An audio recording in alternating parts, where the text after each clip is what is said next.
नमस्कार, आपका मेरे इस चैनल पर स्वागत है जिसका नाम है गोल्डी कुमारी। मैं अपने इस चैनल पर मिस्टर रॉबर्ट कियोसाकी द्वारा लिखी गई book rich dad poor dad के वीडियो पढ़ के बना रही हूँ।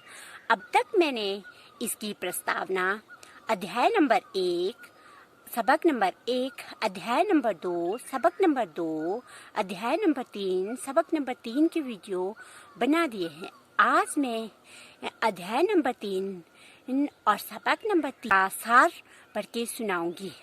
उम्मीद है आपको पसंद आएगा। रॉबर्ट के एक मित्र ने 1974 में ऑस्टिन की टेक्सास यूनिवर्सिटी में मैकडॉनल्ड्स के संस्थापक रे क्रॉक का व्याख्यान सुना।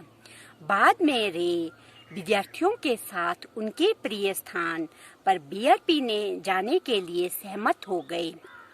उन्होंने विद्यार्थियों से पूछा कि उनके हिसाब से वे किस व्यवसाय में है।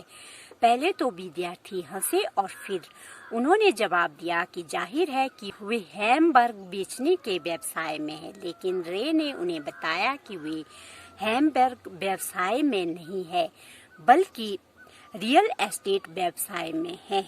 वे जानते थे कि हर फ्रेंचाइजी की जमीन और स्थान उनकी सफलता में सबसे अहम भूमिका निभाते हैं। आज मैकडॉनल्ड्स संसार में रियल एस्टेट का सबसे बड़ा अकेला स्वामी है, जिसके पास पूरे संसार के सबसे बहुमूल्य चौराहों और सड़क के नुक्कड़ों का स्वामी है। रॉबर्ट के मित्र ने उस सबक को दिल में उतार लिया। आज वह कई कार सर्विसिंग सेंटर का मालिक है, लेकिन उसका व्यवसाय उन कार सर्विस सेंटर्स के नीचे की रियल एस्टेट है।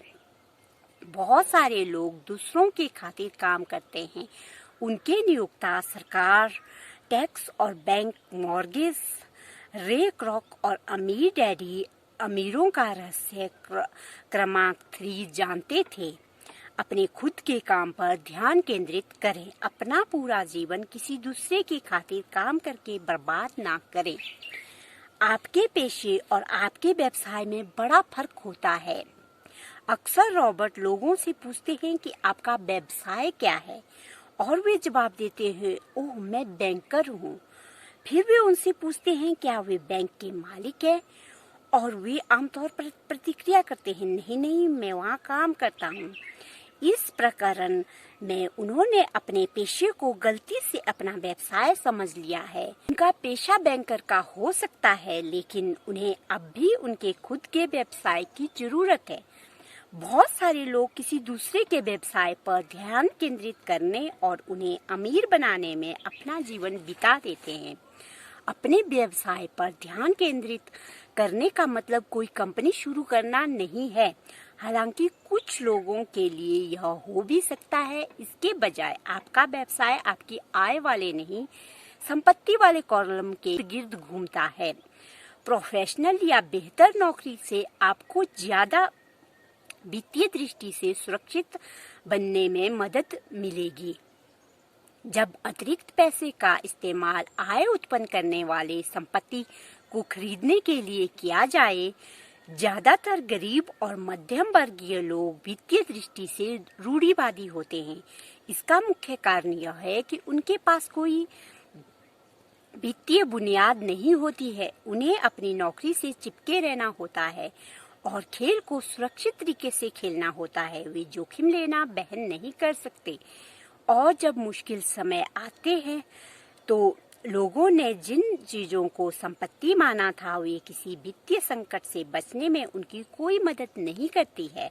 उस कार का मूल्य बहुत ज्यादा घट गया। गोल्फ क्लब्स उनका भी यही हाल होता है। बैंक किसी व्यक्ति को फाइनेंशियल एस्टेट में जिन चीजों को संपत्ति की सूची में रखने की अनुमति देता है, वे अक्सर सच्ची संपत्तियां नहीं होती है। रॉबर्ट को एक बार लोन देने से मना कर दिया गया क्योंकि बैंक को यह पसंद नहीं आया कि वे किराए से इतना ज्यादा पैसा कमा रहे हैं। बैंक को यह चिंता भी थी कि उनके पास सामान्य नौकरी नहीं थी।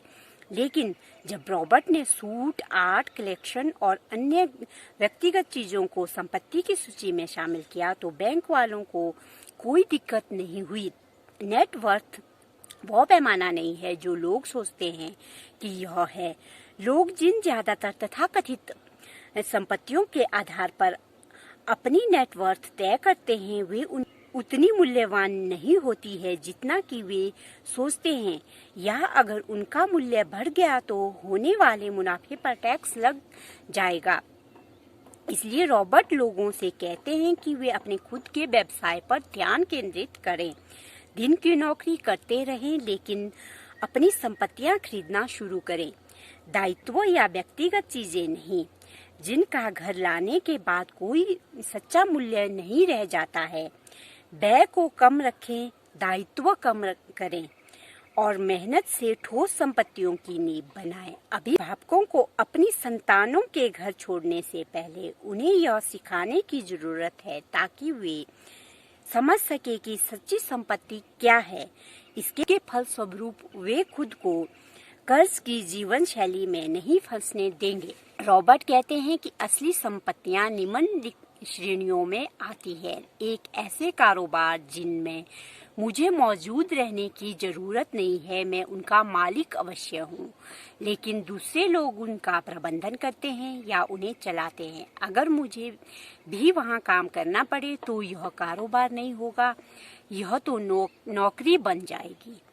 शेयर, ब्रांड, आमदनी देने वाली रियल एस्टेट, नोट्स आईओ, बौद्धिक संपदा यानी संगीत, पटकथा, पेटेंट आदि से मिलने वाली रॉयल्टी, कोई अन्य चीज जिसका मूल्य हो, जो आमदनी देती हो, जिसका मूल्य बढ़ता हो, जिसका तैयार बाजार हो, उन संपत्तियों को हासिल करें जिनसे आप प्रेम करते हो। रॉबर्ट को रियल एस्टेट से प्रेम है, इसलिए वे अपना ज्यादातर समय उसके बारे में सोचने, उसकी शॉपिंग करने में बिताते हैं। अगर आप रियल एस्टेट को पसंद नहीं करते हो तो इसमें निवेश ना करें।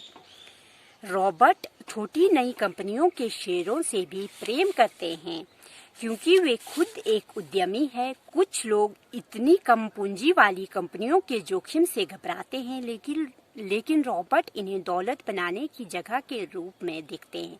उनकी रणनीति एक वर्ष में निवेश बाहर निकालने की होती है। दूसरी तरफ उनकी रियल एस्टेट की रणनीति यह है कि वे छोटी शुरुआत करें, मुनाफे पर लगने वाले टैक्स पर में विलंब करते हुए उन्हें बेचकर ज्यादा बड़ी जायदाद खरीदें तथा रियल एस्टेट को 7 साल से कम रखें।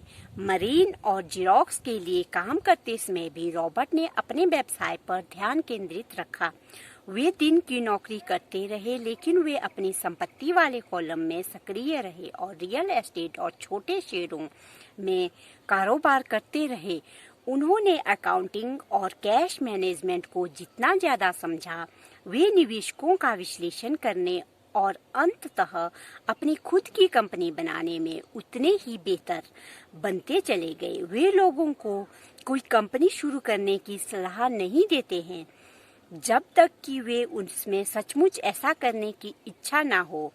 अगर इच्छा नहीं है तो वे उन्हें सलाह देते हैं कि वे अपने दिन की नौकरी कायम रखें और अपने व्यवसाय पर ध्यान केंद्रित रखें। अपनी संपत्ति वाले कॉलम को मजबूत बनाए रखें। जब कैश फ्लो बढ़ जाता है तो विलासिताओं में संलग्न हो सकते हैं, लेकिन सिर्फ तभी अगर कैश फ्लो उनका समर्थन करे। संपत्ति वाले कॉलम को बनाएं और फिर उन संपत्तियों से उत्पन्न आमदनी से विलासिताओं को खरीदें। डाइन गोलार्ध का पल, जब संपत्तियां विलासिताओं को खरीदने लायक पर्याप्त आमदनी देने लगे तब आप उन्हें खरीद सकते हैं। दाएं गोलार्ध का पल, आपका व्यवसाय क्या है? इस बारे में सृजनात्मक तरीके से सोचें। यह आपका पेशा नहीं है। अवचेतन पल, आप जिस प्रकार की संपत्तियों से प्रेम करते हैं उन्हें हासिल करें और क्योंकि आप उनकी बेहतर परवाह करेंगे और उनके बारे में सीखने में आपको मजा आएगा। ये था अध्याय नंबर 3 का सार, जिसका शीर्षक था कि अपने खुद के काम पर ध्यान केंद्रित करें। अगर आपको इस बुक के अगले अध्यायों के बारे में जानना है कि इसमें क्या लिखा है, तो आपको मेरा ये चैनल सब्सक्राइब करना होगा और अगर आपको इस मेरे वीडियो की नोटिफिकेशन समय पर चाहिए तो बेल के आइकन को दबा देना होगा ताकि आपको वक्त पर इसकी सभी सूचनाएं मिलती रहें। और अगर आपको ये वीडियो अच्छी लगी हो तो वीडियो को लाइक कर सकते हैं। अगली वीडियो में फिर मिलेंगे।